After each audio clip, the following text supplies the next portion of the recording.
सभी लोगों का हमारे YouTube चैनल में स्वागत है। आज हम लोग प्रकाश के परावर्तन एवं अपवर्तन में देखेंगे फोकस दूरी एवं वक्रता त्रिज्या में संबंध। यानी कि आज का हमारा टॉपिक क्या है?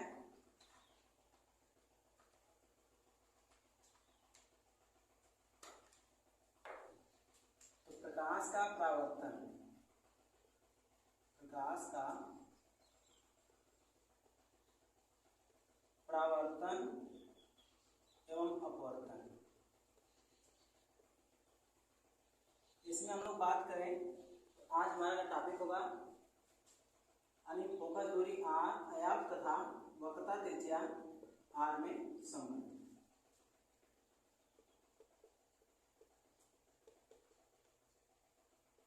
यानी कि यहाँ पर प्रश्न ये उठता है कि फोकस दूरी जो होती है दर्पण की, फोकस दूरी वक्रता त्रिज्या से कैसे संबंधित होती है। यानी फोकस दूरी वक्रता त्रिज्या में क्या अनुपात पाया जाता है, क्या इनमें रिलेशन होता है इनके बीच में, ये हम लोग देखेंगे। तो सबसे पहला हमारा प्रश्न होता है किसके लिए? तो अवतल दर्पण के लिए। इसके लिए अवतल दर्पण के लिए। तो पिछली वीडियो में अवतल दर्पण के लिए क्या हो गया, यह आर में संबंध देखा जा चुका। अब हम लोग किस में देखेंगे? तो इसमें हमने चर्चा किया था, एक अवतल दर्पण लिया था और क्या किया था, यहाँ से प्रकाश की मुख्य अक्ष के समांतर गई और फिर इसके पश्चात क्या हुई, यहाँ स्ट्रक्चर पर फोकस होकर चली गई और यानी कि ये दर्पण का ध्रुव हुआ, मुख्य फोकस हुआ, ये जो हो गया यानी कि यहाँ से हम लोग क्या डाले थे, अभिलंब डाले थे, ये वक्रता केंद्र शेष होकर गया था। यहाँ आने वाले प्रकाश किरण जो है किस कोण का निर्माण करती है, कहेंगे आपतन कोण, जिसको हम किस में करते हैं, आई से करते हैं। ये हमारा कोण हो गया था आई और परावर्तित होकर जा रही थी, कोण क्या होगा हमारा अपवर्तन को, परावर्तन कोण जिसे किससे करते हैं, आर से। तो बिंदु ए बी और यहाँ पर एक लंब डाला गया था जिसको यहाँ पर हमने क्या लिखा, एन लिखा। तो यहाँ पर बताया गया था कि कोण आई बराबर क्या होता है, आर। किसके नियम से, कहेंगे परावर्तन के नियम से बराबर होता है। और साथ ही साथ कोण सी जो था, कोण आई क्या था, बराबर था, यानी कोण आई बराबर कोण सी था। ये किससे था, यानी ये समीकरण 1 हुआ था, ये समीकरण क्या हुआ, 2 हुआ। ये किससे है, कहेंगे एकांतर कोण है। क्या है, एकांतर कोण है। जब समीकरण 1 और 2 की तुलना किया गया, क्या किया गया, 1 और 2 की तुलना किया गया, तो दाहिना पक्ष इनका क्या है, बराबर। इसका मतलब कोण आर बराबर कोण क्या मिल गया, सी। समीकरण 1 और 2 से, समीकरण 1 व 2 से अगर हम लोग बात कर लें तो कोण सी जो हमारा क्या हुआ, आई के बराबर है और यहाँ आई किसके बराबर है, आर के। यानी समीकरण 1 और 2 से तुलना करेंगे, दाहिना पक्ष बराबर, इसका मतलब बाएं पक्ष क्या होगा, बराबर होगा। तो आर बराबर क्या मिल गया, सी। अब यहाँ पर त्रिभुज हम लोग बात करें कि त्रिभुज CBF में क्या है, यानी कि आर सी के बराबर है। जब ये दोनों कोण आपस में बराबर हो गए, इसका मतलब में कोण आर बराबर मिल गया कोण सी, तब कहेंगे जो भुजा इसकी है यानी CF बराबर किसकी होगी, FB की होगी। अब इसके बाद बात किया गया था कि अगर बिंदु B जो है यानी दर्पण का द्वारक बहुत छोटा हो, दर्पण का द्वारक क्या हो, बहुत छोटा हो, बहुत छोटा हो, तब कहा गया कि B कहाँ होगा, यानी बिंदु B ध्रुव के अति निकट होगा, ध्रुव के अति निकट होगा। यानी जब ये ध्रुव के निकट हो गया तो इसका मतलब क्या कहा गया, यानी कि Fn जो बराबर होगा Fp के, Fn जो किसके बराबर होगा, Fp के। तो इस यानी कि Fp की जगह पे देखें, और यानी कि पॉइंट हमें एक मिल गया, दूसरी Fb क्या चीज, Fb किसके बराबर है, तो कहेंगे Pn के। Fb बराबर CF, Fb बराबर CF। तो यहाँ पर हमारी Fb किस पर आ गई, यानी यहाँ लिखेंगे Fb, लिखेंगे क्या लिखेंगे, Fb बराबर क्या हो गया, Pn हो गया, क्या हो गया, Fn सॉरी, Fb बराबर ये हो गया हमारा समीकरण 3, ये हो गया समीकरण 4। 3 व 4 से देखेंगे यहाँ एफ बी दोनों पक्ष यानी बराबर है, इसका मतलब सी एफ किसके बराबर है, तो सी एफ एफ एन के बराबर है, यानी यह सी एफ जो एफ एन के क्या हो गई, बराबर हो गई, या फिर एफ पी के बराबर हो गई, एफ पी के, यानी कि द्वारा छोटा, यहाँ पर हम ये भी कह सकते हैं जो सी एफ है वो किसके बराबर होगा, C F sorry F N, F N बराबर होगा सी पी के, क्या बोल रहे हैं, एफ पी के। जब यहाँ एफ पी बराबर हो गया तो एफ एन हम क्या रख देंगे, यानी सी एफ बराबर पी एफ एफ पी रख देंगे, क्या रख देंगे, एफ पी।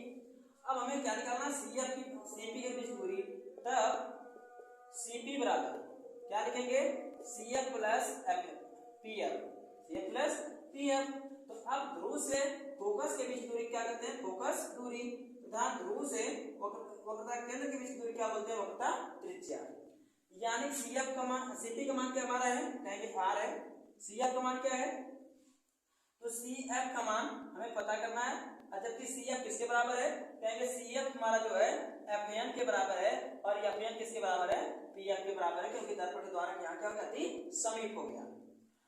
तो ऐसे दशा में कि यहाँ पी एफ की बात करें, इसका मान एफ है, और यह दूरी क्या है, सी एफ के बराबर है, इसलिए इसका मान क्या होगा, एफ हो गया। आर बराबर क्या मिल गया था, 2f मिला था, ये दो गुणा जब क्या किया था, भार, यानी r/2।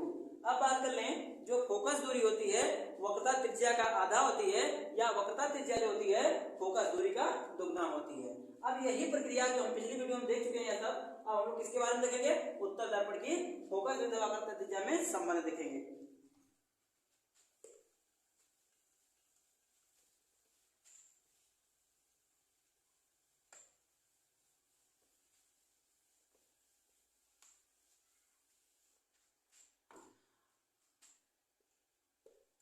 उत्तल दर्पण तथा उत्तल दर्पण के लिए, इसलिए उत्तल दर्पण के लिए अब तक हम लोग क्या देखा, अवतल दर्पण देखा, अब हम लोग किसके लिए देखेंगे, उत्तल दर्पण के लिए देखेंगे। तो उत्तल दर्पण की बात कर लें तो हम लोग क्या बनाएंगे, फोकस दूरी तथा वक्रता त्रिज्या में संबंध। ये हमारा क्या हो गया, एक उत्तल दर्पण है, इसका ध्रुव P, मुख्य फोकस या वक्रता केंद्र C। ये प्रकाश किरण मुख्य अक्ष के समांतर जा रही, उत्तल दर्पण से टकराई, और टक्कर के पश्चात ये क्या हो रही, इधर लौट रही है। तो यहाँ पर बना हुआ कोण क्या हो गया, परावर्तन कोण, जो कि क्या कहलाएगा, R। और यहाँ पर आने वाली प्रकाश किरण और अभिलंब के बीच जो बना कोण होता है वो क्या कहलाता है, आपतन कोण I। यानी आने वाली किरण के द्वारा आपतित किरण तथा अभिलंब के बीच बना कोण आपतन कोण, परावर्तित किरण तथा अभिलंब के बीच बना कोण परावर्तन कोण हो गया। अब हम लोग बात कर लें, इसको नाम दे देते हैं, हमारा ए हो गया, बिंदु बी हो गया, सी और एफ हो गया।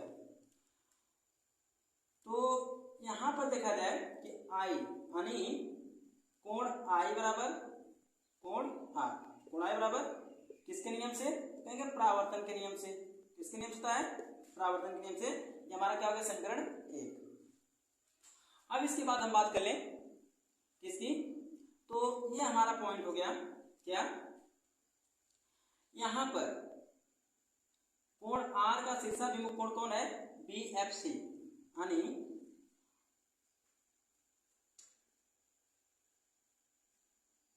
कोण R बराबर कोण B। तो B का मतलब इधर वाला पोर्शन, ये किससे होगा, तो कहेंगे शीर्षाभिमुख कोण है। कौन सा कोण है, शीर्षाभिमुख कोण हो गया।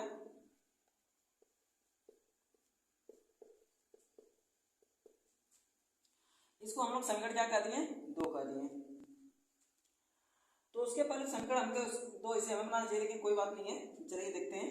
तो यहाँ पर देखा जाए यह पक्ष क्या है, बराबर है, इसका मतलब कोण आई जो है कोण B क्या है, बराबर है। तो यानी समीकरण 1 व 2 से, समीकरण 1 व 2 से जब समीकरण 1 व 2 से हम लोग तुलना करेंगे तो यहाँ क्या मिल जाएगी, मतलब ये R के बराबर है I और यहाँ R के बराबर है B। इसका मतलब कोण B किसके बराबर है, कहेंगे कोण I के। इसे हम समीकरण क्या कर लिए, 3 कर दिए। अब इसके बाद हम लोग देखें कि कोण आई जो है कोण सी के बराबर है, तथा कोण आई बराबर कोण सी। तो ये क्या है, तो कहेंगे ये जो बना हुआ कोण है कौन सा कोण कहलाएगा, तो संगत कोण है। कौन सा कोण है, कहेंगे संगत कोण बना है, संगत कोण। इसे हमें क्या करिए, समीकरण 4। अब समीकरण 3 और 4 से देख लें।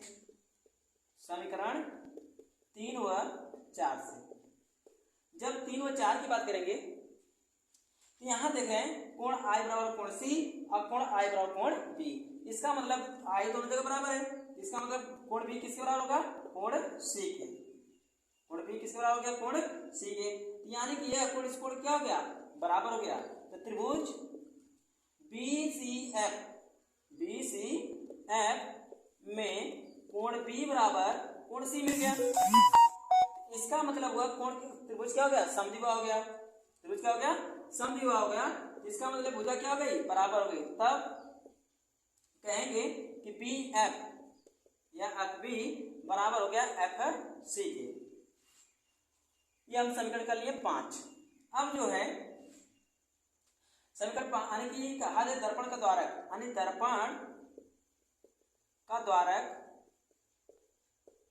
बहुत छोटा है, बहुत छोटा हो। यदि दर्पण का द्वारक बहुत छोटा हो तो बिंदु बी पी के निकट होगा, बिंदु बी पी के अति निकट होगा, अति निकट होगा।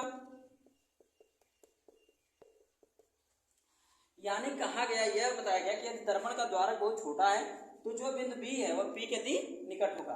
अगर ऐसा होता है तो इसका मतलब हो गया हमारा कि ये जो बिंदु पीएफ है, क्या है, पीएफ, यानी बीएफ के क्या एफबी के बराबर हो जाएगा। यानी कि पीएफ या एफपी बराबर एफबी या बीएफ कर लीजिए।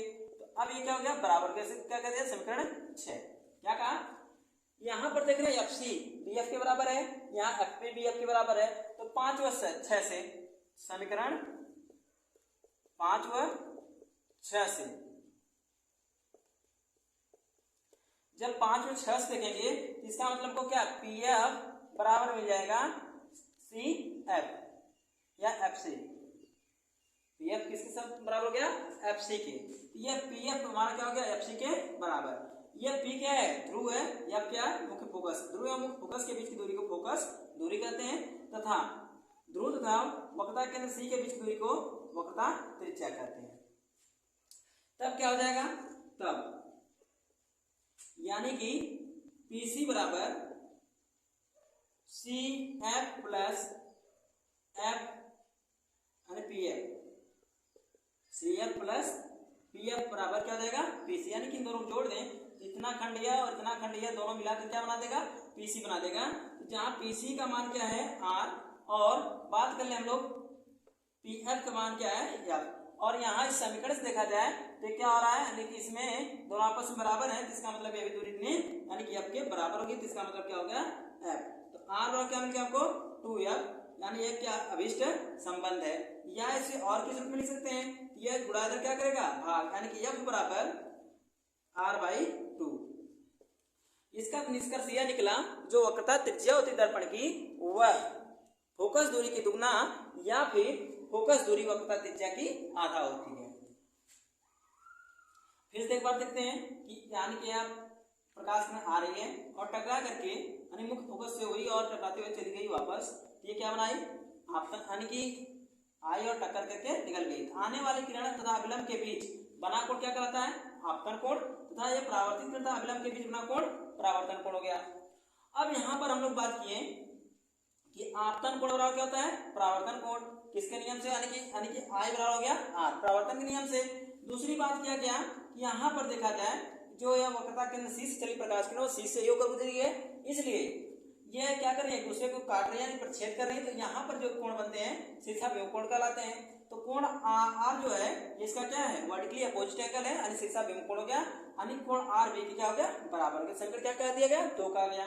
समीकरण 1 और 2 से अगर देखें तो कोण आर आई के बराबर है, यहाँ कोण आर बी के बराबर है। तो इसका मतलब कोण हो गया हमारा आई किसके बराबर, बी के बराबर। इसी प्रकार हम लोग देखेंगे कि आई जो है सी के बराबर होगी, आई किसके बराबर होगी, सी के बराबर होगी, क्योंकि जब दो समांतर रेखाओं कोई तिर्यक रेखा काटती हैं तो यहाँ बने कोण एक दूसरे क्या होते हैं, संगत कोण कहलाते हैं, इसलिए कोण आई कोण सी क्या हो गया, बराबर हो गया। इसे हमने समीकरण क्या कहा, 4 कहा। अब इसके बाद हम लोग समीकरण 3 और 4 की जब तुलना करेंगे तो कोण सी यहाँ कोण आई बी के बराबर है और कोण आई यहाँ सी के बराबर है, तो तुलना करने पर हमें क्या मिल गया, कोण बी बराबर कोण सी। हम यहाँ त्रिभुज बीसीएफ में देखें कि यानी कोण बी कोण सी क्या हो गया, बराबर हो गया। तो जब एक त्रिभुज में दो कोण बराबर होते तो त्रिभुज यानी कि दोनों भुजाएं भी उनकी क्या होती है, बराबर होता है। जो त्रिभुज होता है समद्विबाहु होता है, तो इस तरह क्या होगी, भुजा बराबर हो गई। तब हम क्या देखेंगे कि यानी कि जो एफ बी हमारा है वो एफ सी के क्या है, बराबर, समीकरण 5 का। इसके बाद कहा कि अगर दर्पण का द्वारक बहुत छोटा हो, बहुत छोटा हो, तो इसका मतलब ये होगा कि जो बिंदु बी होगा कहाँ होगा, पी के अति निकट होगा। अगर ऐसा होता है तो ये पी के अति निकट हो जाएगा, तो जो एफ बी की दूरी है वो किसके, पी एफ के बराबर हो जाएगी। समीकरण क्या हो गया हमारा, 6 हो गया। अब समीकरण 5 और 6 से अगर तुलना किया जाए तो यहाँ देखा जाए कि जो एफ बी मान हमारा वो यानी कि किसके बराबर, एफ सी के, यहाँ पर एफ बी मान हमारा एफ पी के बराबर। तुलना करने पर इसका मतलब मिल गया हमको पी एफ बराबर एफ सी, जिसे हमने समीकरण क्या कहा, 6 कह दिया। अब यहाँ पर ध्रुव तथा फोकस के बीच की दूरी को, ध्रुव तथा फोकस के बीच की फोकस दूरी तथा ध्रुव तथा केंद्र के बीच की दूरी को त्रिज्या कहते हैं। तो यहाँ पीसी यानी कि अगर पीसी की दूरी हमें निकालनी है तो इसको क्या लिखेंगे, आर लिखेंगे, और यह पीसी निकालने के लिए क्या करना होगा, पीएफ में एफ सी जोड़ना होगा। तो पीएफ का मान हमारा क्या है, एफ है, और एफ यानी कि जो पीएफ हमारा है एफ सी के बराबर, इसलिए भी एफ होगा। तो एक एफ ये एक एफ कितना हो गया, 2 एफ, तो यहाँ गुणा किया था के बाद ये अभी संबंध आ गया। अब हम लोग देखेंगे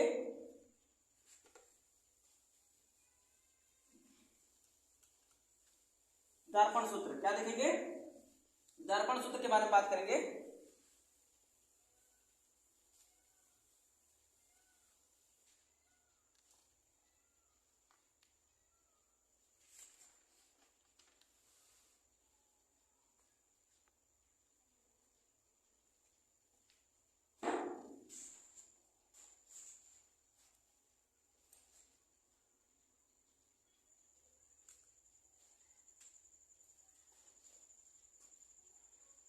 अब हम लोग देखेंगे दर्पण सूत्र, दर्पण सूत्र।